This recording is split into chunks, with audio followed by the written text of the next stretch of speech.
pourquoi Manchester United me déçoit. Salut tout le monde, on se retrouve pour une nouvelle vidéo qui va faire part de ma déception envers la direction de Manchester United. On va faire cette vidéo en plusieurs parties. La première c'est sur le mercato, la deuxième sur notre début de saison et la dernière partie ça sera la conclusion. Bon, commençons. Actuellement, le mercato de Manchester United me déçoit énormément car on avait besoin de défenseurs, mais Woodward veut bien mettre 80 millions pour Maguire, mais il veut pas mettre 35 millions sur Telles. Il n'y a aucun problème avec Maguire. J'apprécie ses performances actuelles à Manchester, mais il ne valait pas 80 millions, alors que Telles, il n'y a pas de latéral gauche à son niveau sur le marché. Du coup, il faut les mettre les 35 millions. Et lui, il les vaut. En plus, il veut jouer à Man U, donc prions qu'il vient d'ici la fin du mercato. Après, on va parler du cas Sancho. Les dirigeants de Dortmund ont été très clairs, ils veulent 120 millions et Woodward ne veut pas mettre plus de 100 millions sur Sancho. On l'a fait pour Pogba, alors pourquoi pas le faire pour Sancho, qui est un top player et en plus les prix ont évolué depuis 2016.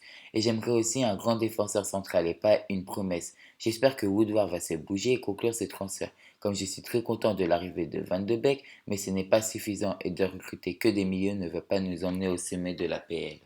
Bon, maintenant, on va parler du début de saison très insuffisant à cause de Solskjaer qui commence à m'énerver. Déjà, Lindelof est mauvais en ce début de saison, alors que Bailey n'est pas blessé et est à 100%. Donc, autant faire une charnière centrale avec Maguire et Bailey. Et après, j'aimerais bien que Van de Beek joue comme on l'a pas acheté 40 millions pour qu'il sorte le banc et pour qu'il joue qu'en coupe. Et en plus, tous les fans mancuniens attendent que de voir Pogba, Bruno et Van de Beek.